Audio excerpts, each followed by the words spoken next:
All right, guys. So in this video, I kind of want to go over some comments that I kind of been noticing throughout the week. And I kind of did a poor job of trying to keep track of a lot of the good comments. I mean, for the past couple of weeks, I probably be getting over 3,000 to 4,000 comments a week. So I'm going to do a lot better tracking the good ones for videos like this. Let me know in the comments down below if you guys want to see more things like this, more, engaging with comments and kind of having a conversation like that.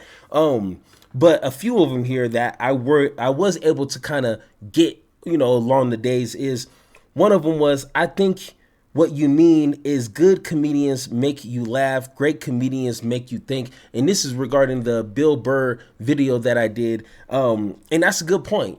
And we need more individuals like that because someone said, Bill Burr is not really an activist. He talks about social issues, but he's not an activist. And I had to, gently correct them, like an activist doesn't only have to look like a Martin Luther King or a Malcolm X or a James Baldwin. Like an activist is anyone that is willing to stand up for political rights or humane rights or environmental rights. And in regards to Bill Burr, his way of doing it is through his comedy. But it's not really like make you laugh first and make you think later. Like he'll make you think first and just so happen it's funny. You know what I'm saying? So that's why I really love people like Bill Burr. Let me read close to this because even with glasses on, it's still hard for me to kind of see. But Dragon Bomb 23 said, the truth hurts and it's hard to see and deal with. Most people will let themselves be blinded because someone may do something, like what happened to hating Walmart for killing all the small businesses. Amazon drivers pissing in bottles to get your packages to your door. People in today's world do not do research, even though they have the tools in their hand. And that's 100% correctly. You know what I'm saying? Like people are easily duped by, Republicans scapegoating issues. You know what I'm saying? Don't blame the big businesses shutting down small ones like Walmart, Amazon, Costco, which I think that's a branch of Walmart. But, these corporations just essentially slowly monopolizing, their area, which is shutting down or making it harder for small businesses to thrive in small communities. But no, let's not check Walmart or greedy corporations. No, let's blame immigrants. You know what I'm saying? Let's blame black folks in these urban areas. So it's easier to demonize and marginalize groups of people because it's easier to do it that way than to actually fight the greedy corporation, because that's going to take a lot of time, a lot of effort, and a lot of, researching and equipping yourself to fight those kind of battles. But no, it's easier to fight people who can't defend themselves.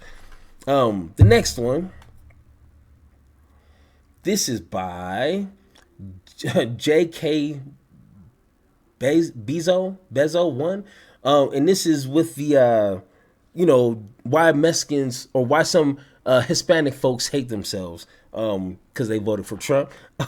He says, half Mexican here. To be honest, machismo runs rampant through the Latino culture community. It's similar to misogyny. That needs to change. Also, with some young Latino men, they see Trump as a strong, rich white man, like a superhero, LOL, and want to be close to the rich white man. The Latinos forget that most of us, them, are born brown, black, mixed, indigenous, etc. The Latina women voted for Harris, though, in high numbers.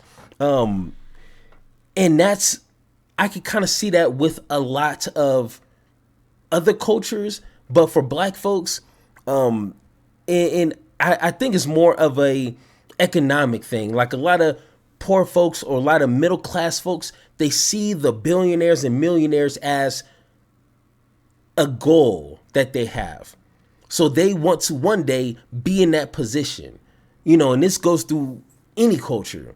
So one thing they look up to these individuals, so they don't like folks like myself or you talking bad about that, because one day they want to be that person, you know. And just like the example I gave a few videos ago is like when you have the school bully, you know, running around just being a bully, weaker people, you know, beta people, they try to gravitate toward those bullies because they feel like that bully's not going to mess with them.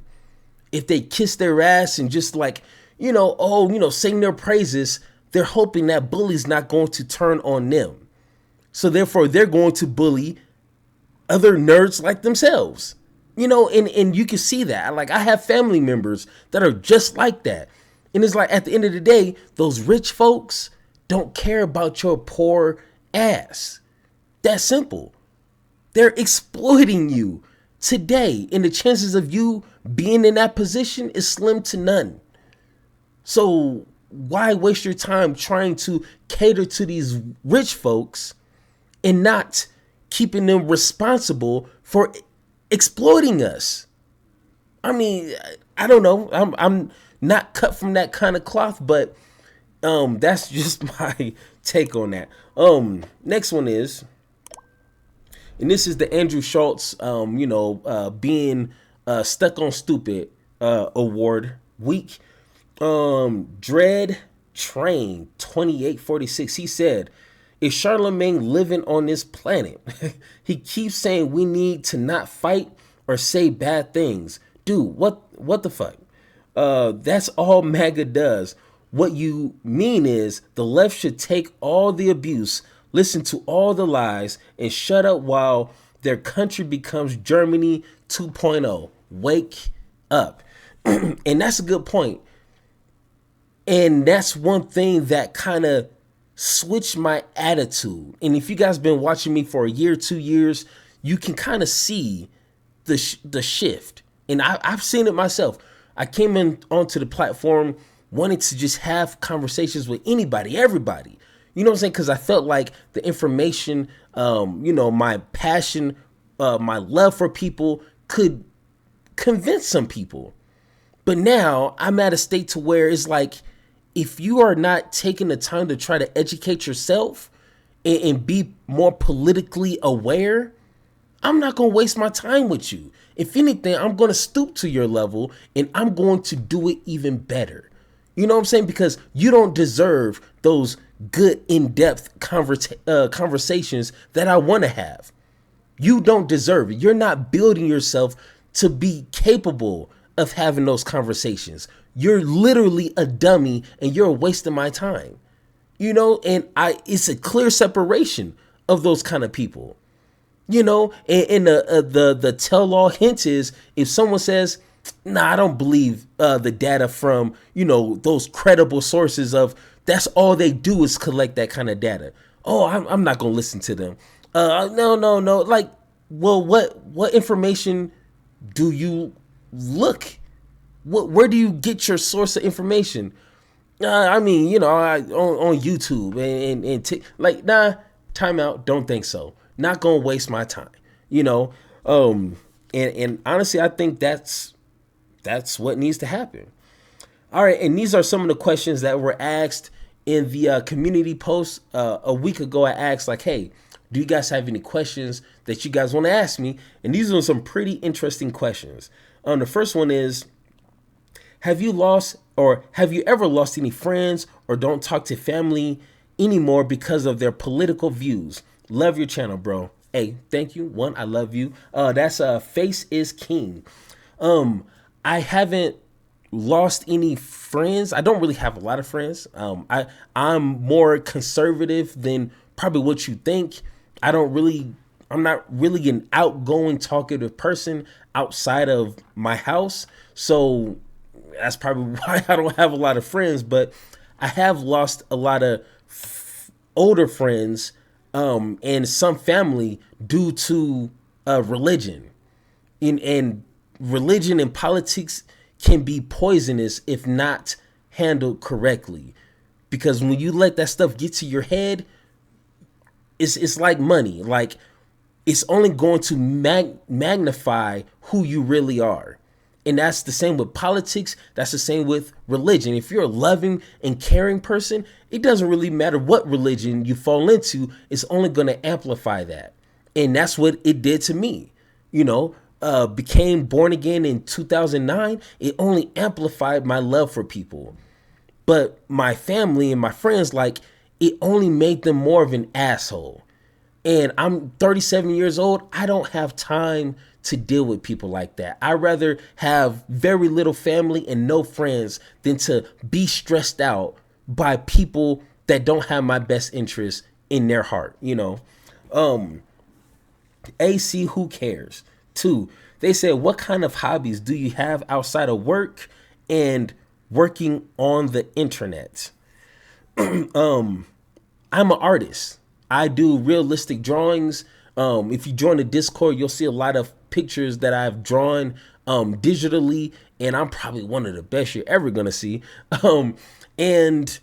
I draw stickers. My wife convinced me to draw stickers, so I've drawn over 200 anime stickers, and it's pretty amazing. And I play League of Legends. Like, that's my #1 game. So if you guys play any League of Legends, let your boy know.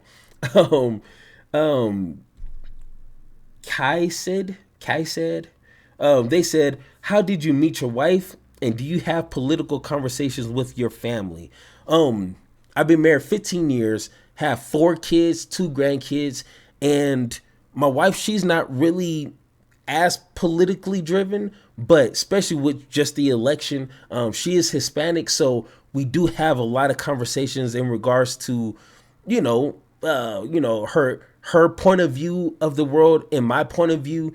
And, we have mixed kids. So we constantly talk to our kids about, both cultures and kind of what to expect in the real world. You know what I'm saying? We homeschool our kids, but we constantly talk to them and educate them about real people.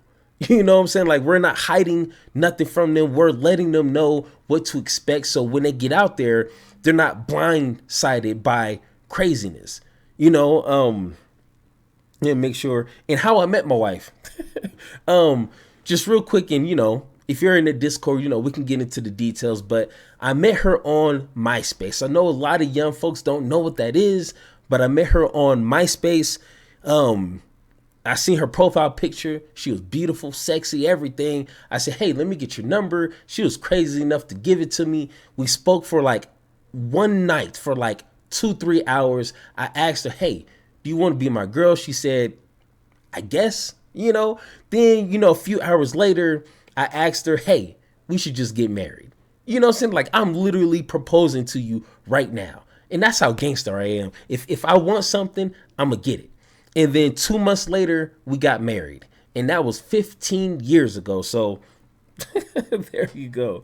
Let me see. Kaisa said, he also said, what sector do you work in your 9-to-5 job when you did not enter, or in what age did you get into politics and realize politicians are not smart?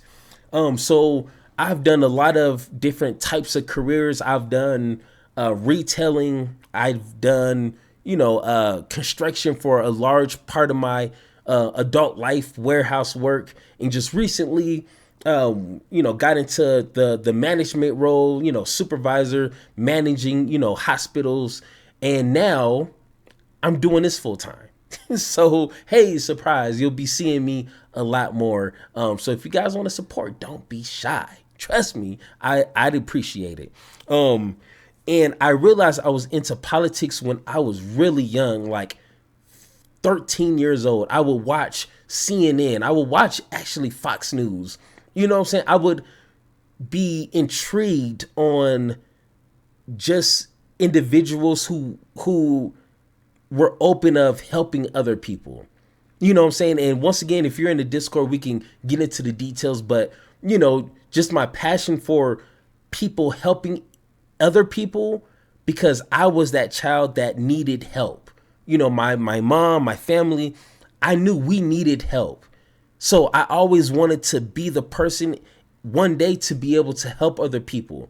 So that's kind of what drew me in slowly. But then, like you say, when did I realize politicians are not smart? Maybe like a few years ago.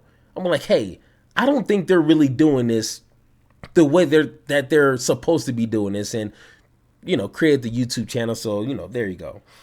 And the last question is, what are your thoughts on global human trafficking for cheap labor and its effect on the US? That's capitalism for you. Like, usually anything that has to do with corporations and exploiting kids, women, children, trafficking, like companies going to other countries just to save a few dollars and paying those who are making multi-million-dollar companies, and they're paying pennies. Capitalism at its best. People who love capitalism don't understand that, or maybe they do. They don't understand it's an evil like past, but like there's an evil side to it. You know what I'm saying? So to answer your question, I don't agree with it. But that's just so baked in to US policy, and now it's kind of shaping the rest of the world, unfortunately. So that was a lot of talking. But if you guys want to see more videos like this, let me know in the comments down below. Like I said, you're going to be seeing me more throughout your day. So, hey, how you doing? How's your day? My day's just fine. I'm about to play probably one more game of League of Legends, and I'm going to call it a night. But other than that, if you guys have anything that you guys want to ask me, or, continue the conversation, let me know in the comments down below, or join the Discord so we can have that one-on-one talk. And like always, let's have that conversation.